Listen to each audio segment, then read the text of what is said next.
murakoze bwana perezida w'umuryango wacu.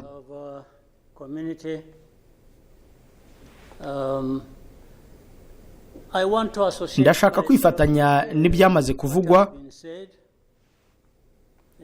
by'umwihariko ibyo mushiki wacu Perezida Samia Suluhu Hassan amaze kuvuga.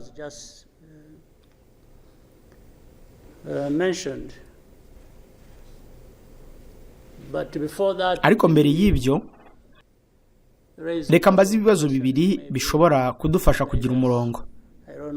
Ntabwo nzi niba bishoboka. Icya mbere, hari umuntu muri twe utaruzi ko ibi bigiye kuba? Oya, njyewe ubwanjye narabibonye bigiye kuba, ko tuzagera aha hantu turi ubu.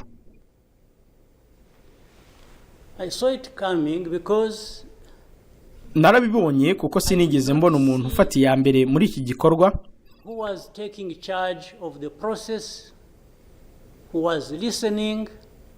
sinigeze mbona umuntu wumva cyangwa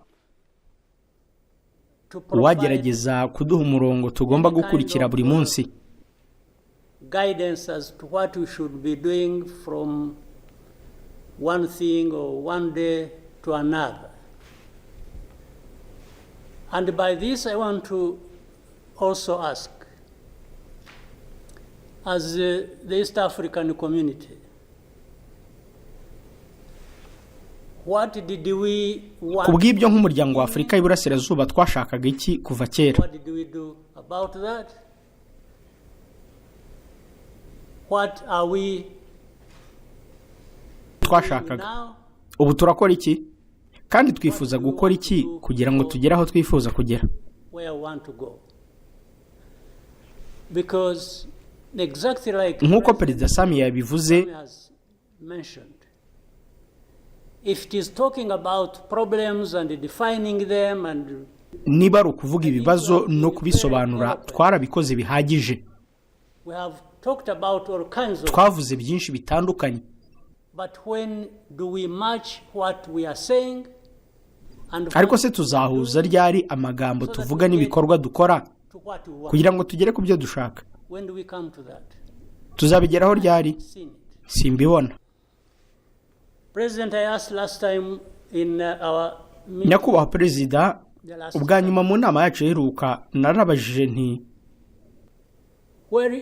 umuryango wa Afrika y'Iburasirazuba uracyahari cyangwa se ntubaho? Kandi niba ubaho kubw'iki? Kandi ibi byose turimo kuvuga kuri ubu biragira uwuhe mumaro ku gisubizo cy'iki kibazo? And it is supposed to be, the country is supposed to be part of East Africa, but nowhere to be represented.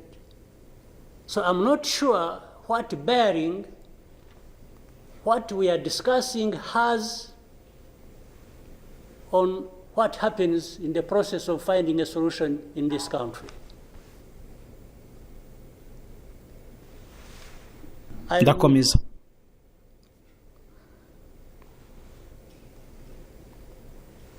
The conflict ibibazo byatangiye that was ubwo umuryango wa Afrika y'Iburasirazuba wageragezaga gufasha muri Kongo.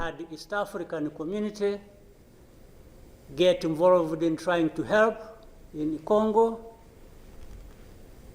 and later on when the East African force was trying its best, ingabo zawo zatangiye kugaragaza intambwe,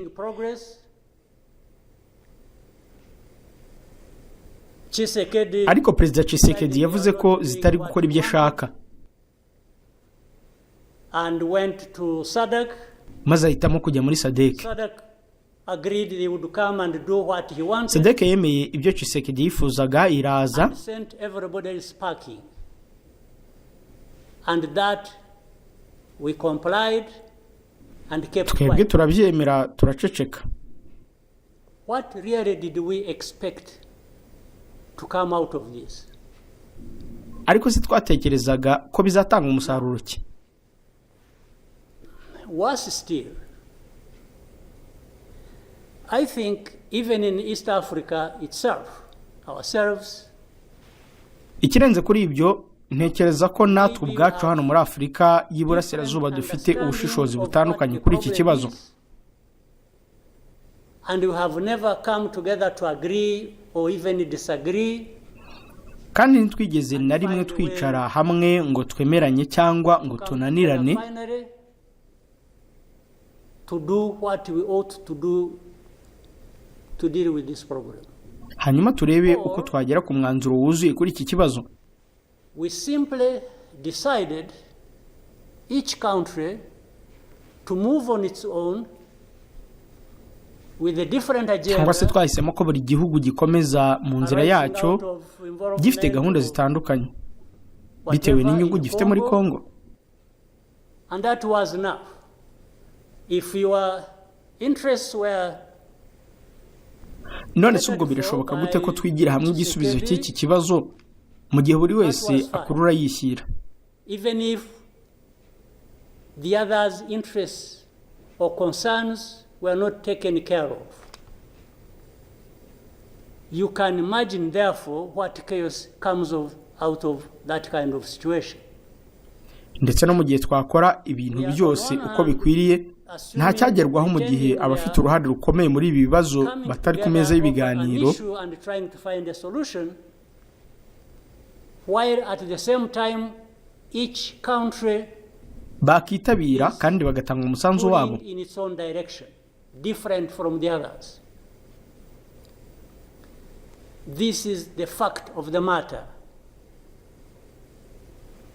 Now, but even if ariko niba impande zirebwa n'iki kibazo zemera gukomeza kuba igikoresho cy'abandi ko ari byo byabaye, ntekereza ko muri Kongo hari impuguke mu birebana no gukemura amakimbirane.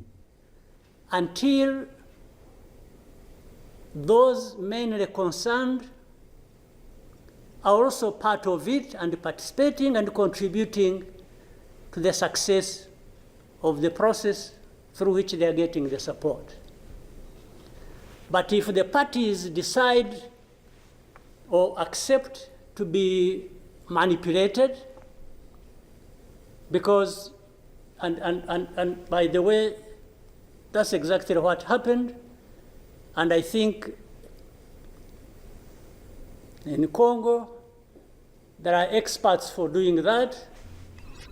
Bagiye ku ruhande rumwe babasezeranya ibintu bahitamo guceceka ku bintu bigaragara ko bizabyara ibibazo nk'ibyo tubona uyu munsi. Nka Perezida Tshisekedi ntiyashakaga umuryango wa Afrika y'Iburasirazuba kuko utakoraga ibyo ashaka nubwo bitari bikwiriye. Yahisemo gukorana na SADC. Or like he didn't want East African community because they were not doing things the way he wanted, even if it was not right.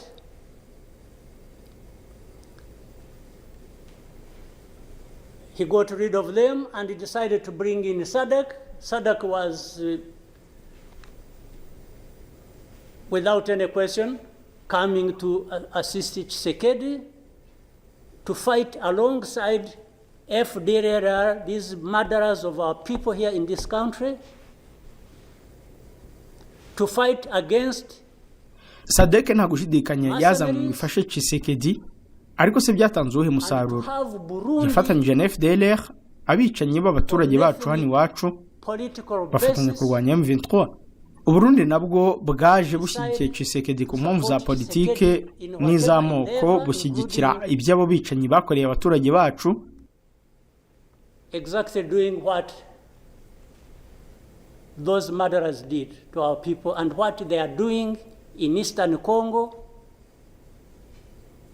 They have displaced people, they have ndetse n'ibyo bakomeje gukora mu burasirazuba bwa Kongo. Bisha abantu, barabatatanyije, barabahohoteye buri munsi bazira abo bari bo.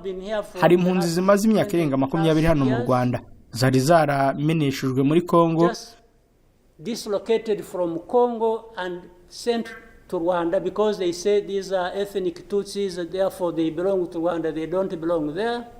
Bazibwira ko ari abatutsi badakwiye kuhaba, ko bakwiye kuba mu Rwanda. None se koko ni ikihe kibazo cy'umutekano kiri muri Kongo?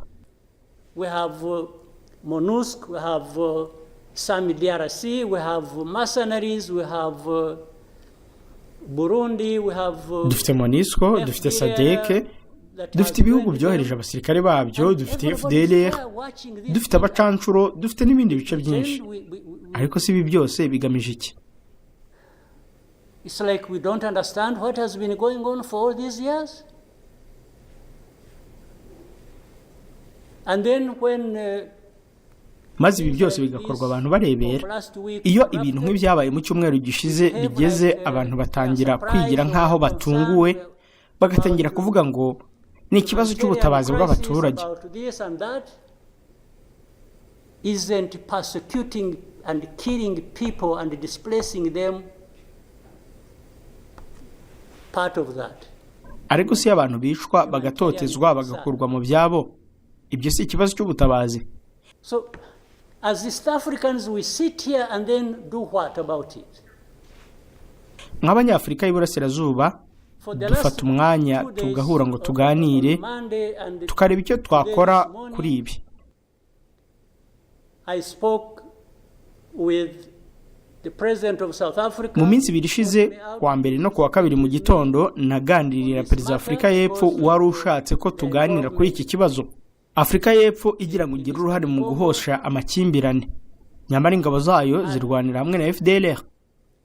He is also there pretending to be playing a peacemaker role, and he has a force that has been fighting alongside FDLR and has been fighting the M23. Zigafasha Tshisekedi kurwanya M23, kandi bikomeza kuba urujijo, rimwe na rimwe akemera ko M23 ari abanyekongo, ubundi akavuga ko ari abanyarwanda. Twemera gute ko ibintu nk'ibi bikomeza? From Rwanda, or the M23 are not Rwandans, please. These are Congolese, and one time he accepts it, then another time he says no, part of it is yes, and then the other part is from Rwanda, and these are the. He keeps on going. And how do we, leaders of our own countries, accept this to go on forever and just accept that we shall be manipulated by Tshisekedi? Ko dukomeza gukinishwa na Tshisekedi. Afrika y'Epfo nayo iratinyuka igashyiraho ibihano, igashaka no gutera ubwoba, ariko sibyo byari bikwiye gukoreshwa mu gusukura ibibazo biri mu burasirazuba bwa Repubulika ya Demokarasi ya Kongo, aho gutera ubwoba abashaka kugira icyo bakora. Maybe they should have done that exactly for which they have been issuing threats. They should have done it to clean up the mess in Eastern Congo, or to fight back those who have been. N'umuryango mpuzamahanga warayobye, bavuga u Rwanda, bakavuga inzira ya Nairobi, ariko si inzira zimwe ntizabaye iherezo ryazo ubwazo, aho kuba uburyo bwo kugera ku mwanzuro. They talked about Rwanda, they talked about the Nairobi process. Honestly, even here, maybe you will help me understand what all this means. The processes became an end in themselves. Nyuma bikaba ibibazo byo kwirinda kurakaza Perezida Lorenzo wa Angola, aho gukemura ikibazo cy'ukuri dufite. Became more important than the results of the processes. The Nairobi process became a whole process. Then the Rwanda process, it's like you can't say anything. Iyo ntacyo dukora ngo dukemure ikibazo nyirizina, bigira ingaruka nk'izo tubona kuri ubu. Definitely, this does not help deal with such a serious matters as we are faced with today. That in the end, just because they can't be addressed, we have such a situation like we have now. None se niba Tshisekedi atekereza ko azakemura ikibazo cy'uburenganzira bw'abantu akoresheje intwaro, abica, abarasa, akazana ingabo, ubundi se mwibwira ko ibyo bizakunda? Ubuse byamugiriye akahe kamaro? Resolve the problems to do with rights of people militarily. Kill them, shoot them, bring in forces that are ready to help, like especially Burundi, well, I don't know whether that has been helpful for the last few days or weeks. They have been doing that. So I want Bwana Perezida, bashyitsi bakuru, ndifuza ko ibyo tuvuga n'ibyo duteganya gukora tubanza tukumva uko ibintu byifashe hanyuma tukabishingiraho. We capture the context rightly and then proceed based on that, and maybe we can get somewhere. But otherwise, if we keep saying good things, saying that, and to each other being nice, and then each one fulfilling their own interests other than others' interests, the common interests we have as East Africans, then I don't see how we are going to contribute effectively. Ariko niba dukomeza kuvuga ibintu byiza, tugirana ibiganiro byiza, ariko buri wese agakomeza gukorera mu nyungu ze aho gukorera mu nyungu rusange z'Abanyafrika y'Iburasirazuba, sinzi uko tuzagera ku mwanzuro.